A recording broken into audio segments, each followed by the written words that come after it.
Hello दोस्तों, वैदिक गुरु channel पर आपका स्वागत है। आज हम लोग क्लास 7 की एनसीईआरटी सामाजिक अध्ययन पढ़ेंगे। ठीक, और इसके अंतर्गत हम सामाजिक एवं राजनीतिक जीवन के बारे में पढ़ेंगे। जो बुक है आपकी एक सामाजिक एवं राजनीतिक जीवन, ठीक है, पॉलिटी के अंतर्गत आती है। वो स्टार्ट कर रहे हैं। यहाँ पर हमारा फर्स्ट चैप्टर है, उसमें समानता। ठीक है, और ये किस क्लास का है? क्लास 7th का है। ठीक है, तो ये सारे जो यहाँ पर कंटेंट है वो सब एनसीईआरटी से रिलेटेड हैं। बहुत ही इंपॉर्टेंट है, आपके हर एग्जाम के लिए बहुत ज़रूरी है, इसलिए आप इसको ध्यान से देखिएगा। चैनल को लाइक, सब्सक्राइब और शेयर ज़रूर करिएगा। जो लोग हमारे चैनल पर नए हैं वो इस चैनल को सब्सक्राइब ज़रूर करिएगा। ठीक है, अपना सपोर्ट बनाए रखिएगा। तो चलिए हम देखते हैं हमारा फर्स्ट चैप्टर समानता। इसमें सबसे पहला क्या है? भारतीय लोकतंत्र में समानता। किस तरह भारतीय लोकतंत्र में समानता है?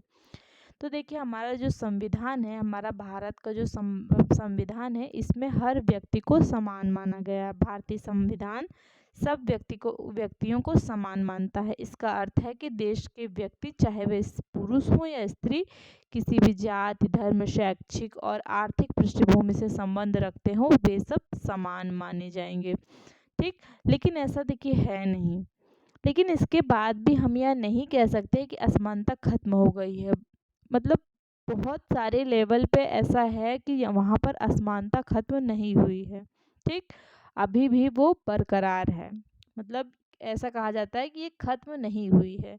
लेकिन फिर भी कम से कम ये है कि हमारा जो भारतीय संविधान है, उसमें सब व्यक्तियों को समानता के सिद्धांत को मान्य किया गया है। ठीक, ऐसा माना जाता है।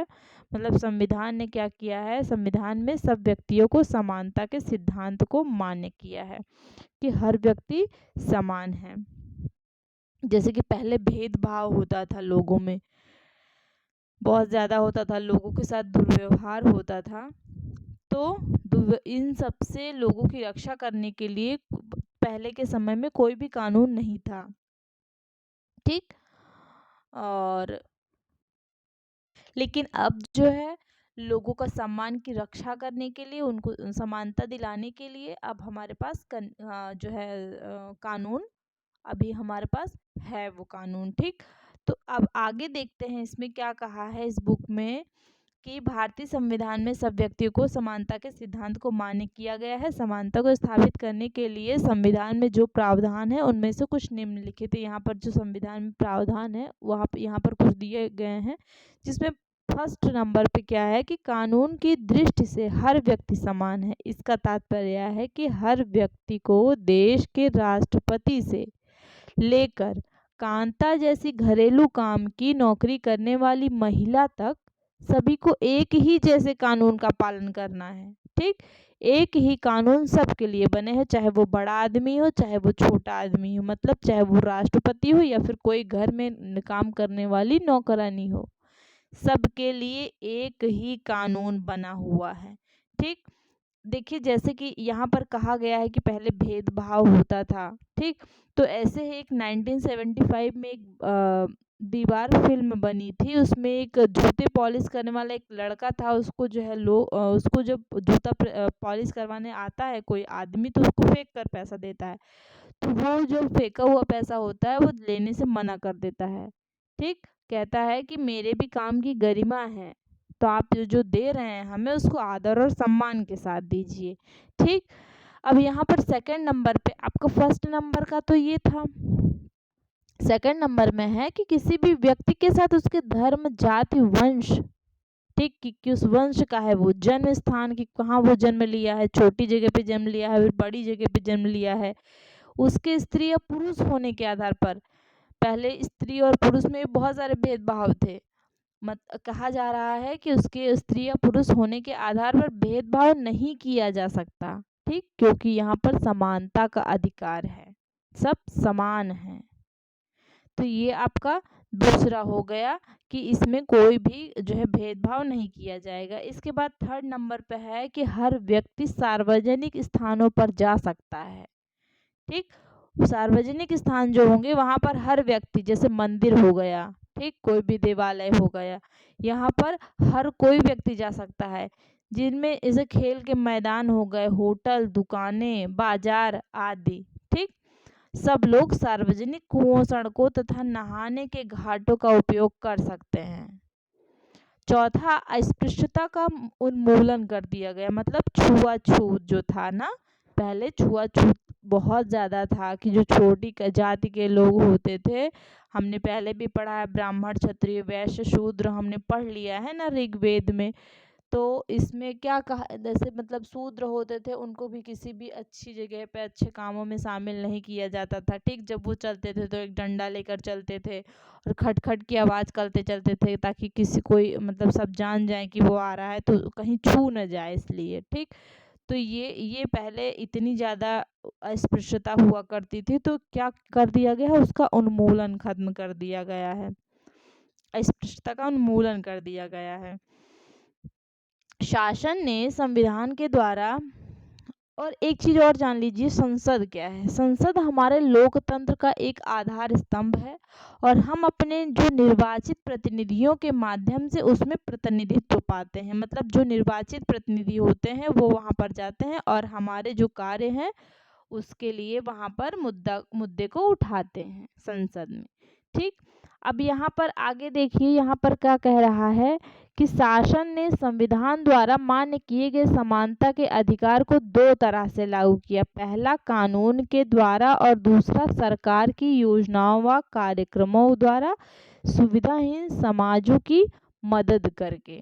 ठीक, मतलब कि भारत में ऐसे अनेक कानून हैं जो व्यक्ति के समान व्यवहार प्राप्त करने के अधिकार की रक्षा करते हैं, कि व्यक्ति के पास एक तरह का मतलब समान व्यवहार होना चाहिए। समान व्यवहार है, हर व्यक्ति को एक तरह का व्यवहार प्राप्त करने का अधिकार है। ऐसा नहीं कि कोई उच्च वर्ग का व्यक्ति है तो आप उसके साथ अच्छा व्यवहार करें, नीच वर्ग जाति का है तो उसके साथ आप गलत व्यवहार करें, आप ऐसा नहीं कर सकते हो। हर व्यक्ति को अधिकार है समानता का। ठीक, सरकार के द्वारा उसके, और इसमें क्या है, अब ये कहा जाता है, देखिए सरकार ने भी इसको मतलब बहुत सारे ऐसे समुदाय के लिए जो पहले जो है उनको चीज़ें नहीं मिल पाई हैं, अतीत में जो है उनको बहुत बहुत चीज़ों, बहुत उलझने, बहुत सारी समस्याओं का सामना करना पड़ा है, जैसे नीच जाति के वर्ग के लोग हैं, तो इनके लिए क्या करती है जो है सरकार बहुत सारे कार्यक्रम और योजनाएं लागू करवाती हैं। ठीक, तो इससे क्या होता है कि जो ये लोग मतलब सरकार जो योजनाएं सुनिश्चित करवाती है, इससे वो जो लोग हैं उनको अतीत के अवसर जो मतलब अतीत में जो उनको अवसर नहीं मिले हैं, उन्हें अधिक से अधिक अवसर प्राप्त होते हैं वो। ठीक, इसलिए जो है उनके लिए जो है ये योजना स्टार्ट करवाती है सरकार। ठीक, मतलब कानून के साथ साथ सरकार भी उन समुदाय के लिए काम करती है। बहुत सारे सैकड़ों मतलब बहुत सारे सालों तक, बहुत सैकड़ों वर्षों तक उनके साथ असमानता का व्यवहार हुआ है। ठीक, तो उसी के जीवन उनके जीवन को सुधारने के लिए ये जो कार्यक्रम चलाए जाते हैं, ये उनके जीवन को सुधारने के लिए होते हैं।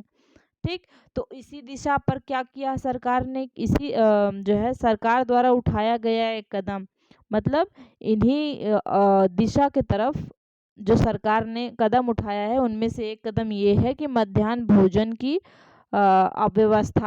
व्यवस्था। ठीक, मध्याह्न भोजन की व्यवस्था। इस कार्यक्रम के अंतर्गत सभी सरकारी प्राथमिक स्कूलों के बच्चों को दोपहर के भोजन स्कूल द्वारा दिया जाता है। ठीक, इसमें क्या किया जाता है कि बच्चों को स्कूल में ही भोजन दिया जाता है।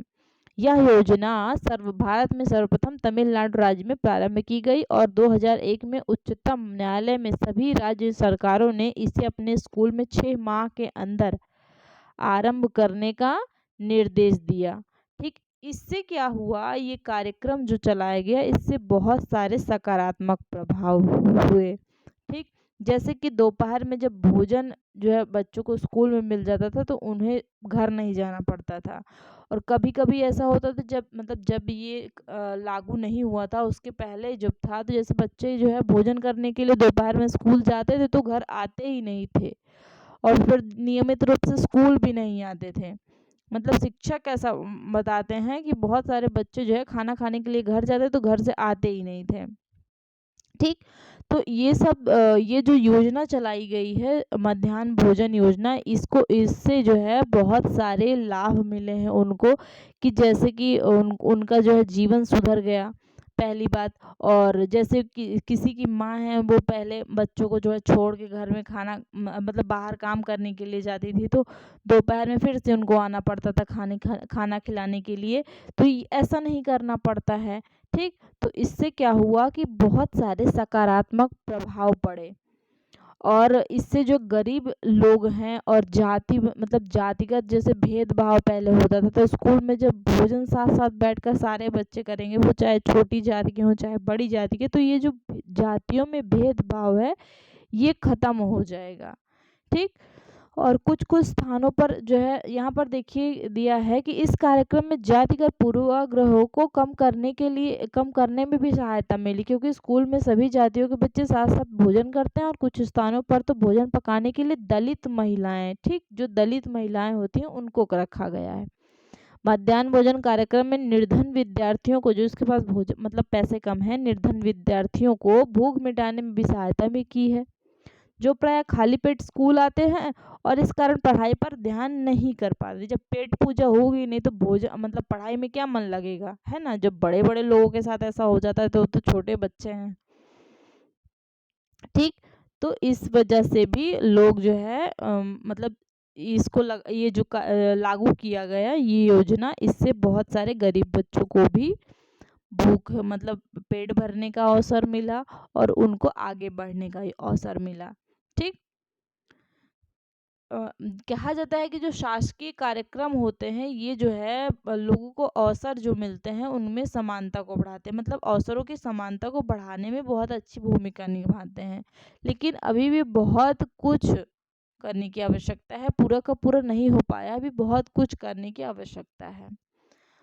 हालांकि जो मध्याह्न भोजन कार्यक्रम है इससे जो निर्धन व्यक्ति हैं, बच्चे हैं, उनको स्कूल में प्रवेश और उनकी उपस्थिति तो बढ़ा दी गई है, कि मतलब इस वजह से बच्चों की उपस्थिति भी बढ़ने लगी है स्कूल में। लेकिन फिर भी ऐसे बहुत सारे स्कूल हैं जो अमीरों के स्कूल है, ऐसा कहा जा सकता है। ठीक, हम ये भी कह सकते हैं कि वो जो स्कूल है वो अमीरों के बच्चे वहाँ पर जाते हैं, क्योंकि वहाँ पर बहुत ज़्यादा फीस है और वो बहुत ज़्यादा अलग तरीके के हैं, वहाँ पर गरीब के बच्चे नहीं पढ़ सकते हैं।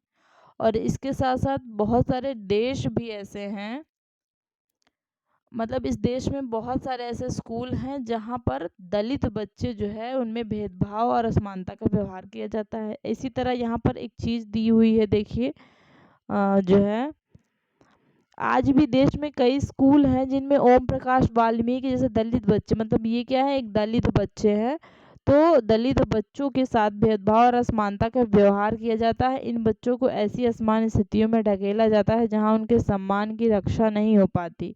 ऐसा इसलिए क्योंकि कानून बन जाने के बाद भी लोग उन्हें समान समझने में इनकार कर देते हैं। ठीक, कानून तो बना दिया गया लेकिन सब उसको समझ पाए हैं क्या? नहीं, ऐसा नहीं हुआ है। यद्यपि लोग यह जानते हैं कि भेदभाव का व्यवहार कानून के विरुद्ध है, फिर भी वे जाति, धर्म, अपंगता, आर्थिक स्थिति और महिला होने के आधार पर लोगों से असमानता का व्यवहार करते हैं। वर्तमान दृष्टिकोण को बदलना तभी संभव है जब लोग यह विश्वास करने लगे कि कोई भी कमतर नहीं है, हर व्यक्ति सम्मानजनक व्यवहार का अधिकारी है। ठीक, लेकिन देखिए धीरे धीरे परिवर्तन आता है और आ भी रहा है।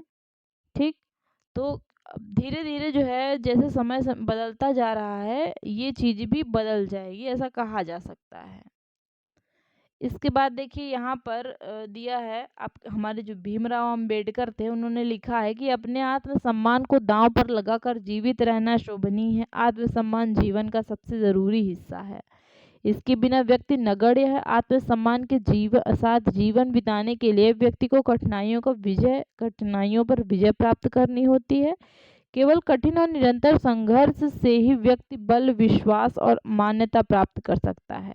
मनुष्य नाशवान है, हर व्यक्ति को किसी न किसी दिन मरना है, परंतु व्यक्ति को यह संकल्प लेना चाहिए कि वह अपने जीवन का बलिदान आत्मसम्मान के उच्च आदर्शों को विकसित करने और अपने मानव जीवन को बेहतर बनाने में करेगा। किसी साहसी व्यक्ति के लिए आत्मसम्मान रहित जीवन जीने से अधिक अशोभनीय और कुछ नहीं है।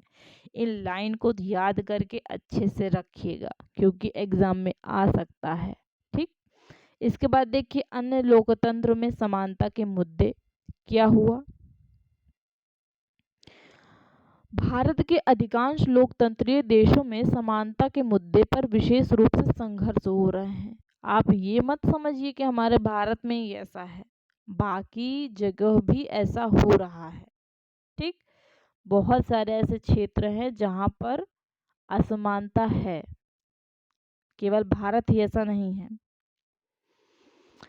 उदाहरण के लिए संयुक्त राज्य अमेरिका में अफ्रीकी अमेरिकन लोग अपने पूर्वज गुलाम जिनके पूर्वज गुलाम थे। ठीक, संयुक्त राज्य अमेरिका में जो अफ्रीकी अमेरिकन लोग थे ये क्या थे, इनके पूर्वज जो हैं वो अमेरिका के गुलाम थे और अफ्रीका में लाए गए थे।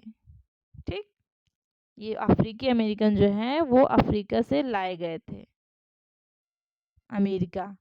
वे आज वो क्या करते हैं, वे आज भी अपने जीवन के मुख्य रूप में असमान बताते हैं, अपने जीवन को मुख्य रूप से असमान बताते हैं। जबकि 1950 के अंतिम दशक में अफ्रीकी अमेरिकनों को समान अधिकार दिलाने के लिए आंदोलन हुआ था। इससे पहले अफ्रीकी अमेरिकनों के साथ संयुक्त राज्य में बहुत असमानता का व्यवहार होता था और कानून भी उन्हें समान नहीं मानता था। ठीक है, मतलब बहुत ज़्यादा असमानता थी, इवन कानून भी उनको असमान मानता था। ठीक, समान नहीं मानता था, मतलब असमान मानता था। उदाहरण के लिए जैसे कि कोई बस में यात्रा कर रहा है तो अगर कोई गोरा आदमी, पहले तो उनको पीछे बिठाया जाता था, और मान लो अगर उसमें से कोई गोरा आदमी है, मतलब कोई काला व्यक्ति यहाँ यहाँ पर जैसे अफ्रीकी अमेरिकन बैठे हैं और कोई गोरा आदमी आ गया तो उनको उठना ही पड़ता था सीट से। ठीक, लेकिन फिर क्या हुआ आगे देखिए। एक रोजा पार्क्स 1913 से 2005 एक अफ्रीकी अमेरिकन महिला थी। उन्होंने 1 दिसंबर 1955 को दिन भर काम करके थक जाने की वजह से वो बस पे बैठी, ऐसी सुन लीजिए कहानी, लेकिन जो है उन्होंने अपनी सीट गोरे आदमी को देने से मना कर दिया। तो इससे क्या हुआ कि वहाँ पर असमानता को लेकर आंदोलन प्रारंभ हो गया। ठीक, जो नागरिक अधिकार आंदोलन सिविल राइट्स मूवमेंट कहलाया। क्या कहलाया, सिविल राइट्स मूवमेंट कहलाया, नागरिक अधिकार आंदोलन याद रखिएगा। 1964 नागरिक अधिकार आंदोलन में नस्ल, धर्म और राष्ट्रीय मूल के आधार पर भेदभाव का निषेध कर दिया गया, मतलब उनको खत्म कर दिया गया। इसने यह भी कहा कि अफ्रीकी अमेरिकन बच्चों के लिए सब स्कूलों के दरवाजे खोले जाएंगे और उन्हें उन अलग स्कूलों में नहीं जाना पड़ेगा जो विशेष रूप से केवल उन्हीं के लिए खोले गए थे। ठीक, मतलब ये समझिए कि उनके लिए स्पेशल स्कूल, मतलब अलग से स्कूल भी खोले थे, मतलब वो साथ में जो अमेरिकन लोग थे उनके साथ में वो स्कूल भी नहीं जा सकते थे, ऐसा होता था उस समय। इतना होने के बावजूद भी अधिकांश अफ्रीकी अमेरिकन गरीब हैं।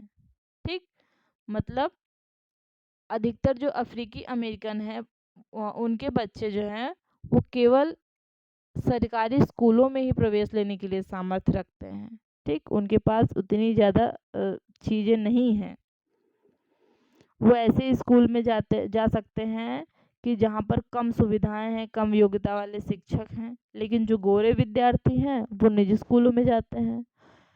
ठीक, या फिर ऐसे क्षेत्रों में वो लोग रहते हैं जहाँ पर स्तर थोड़ा बड़ा है, निजी स्कूल हैं वहाँ पर। ठीक,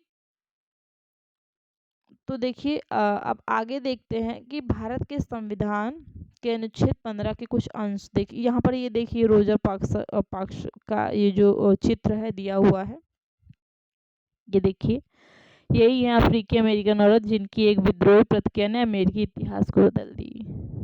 ठीक, इसके बाद भारत के संविधान के अनुच्छेद 15 के कुछ अंश देखिए। यहाँ पर दिया है कि धर्म, मूल, वंश, जाति, लिंग या जन्म स्थान के आधार पर विभेद का प्रतिषेध।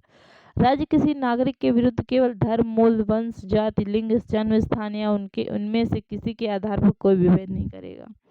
कोई नागरिक केवल धर्म, मूल, वंश, जाति, लिंग, स्थान या इनमें से किसी के आधार पर दुकानों, सार्वजनिक कार्य भोजनालयों, होटलों और सार्वजनिक मनोरंजन के स्थानों में प्रवेश या पूर्णतः या भागतः राज्य निधि से पोषित या साधारण जनता के प्रयोग के लिए समर्पित कुओं, तालाबों, जैसे कि सरकार ने खुलवाए हैं, कोई कुआं खुदवाया, तालाब है, ये तो सार्वजनिक लोगों के लिए होता है, किसी पर्सनल के लिए नहीं होता है। तो ये अगर जो है जनता के प्रयोग के लिए दिए गए हैं कुओं, तालाबों को, स्नान घाटों को, तो इसको सार्वजनिक रूप से सब यूज करेंगे, कोई एक नहीं। सड़कों और सार्वजनिक समागम के स्थानों के उपयोग के संबंध में किसी भी नियोक्ता दायित्व निर्बंधन या शर्त के अधीन नहीं होगा। ठीक, इसमें कोई शर्त नहीं होगी। इसके बाद देखिए लोकतंत्र की चुनौती। किसी भी देश को पूरी तरह से लोकतंत्रीय नहीं कहा जा सकता है, बात सही है। हमेशा से ही ऐसे समुदाय और व्यक्ति होते हैं जो लोकतंत्र को नए अर्थ देते हैं और अधिक से अधिक समानता लाने के लिए नए नए सवाल उठाते हैं। इसमें केंद्र में वह संघर्ष है जो सब व्यक्तियों को समानता और सम्मान दिलाने का पक्षधर है। ठीक, तो ये रहा आपका ये चैप्टर। ठीक है, तो ये आपका फर्स्ट चैप्टर यहाँ पर कंप्लीट होता है।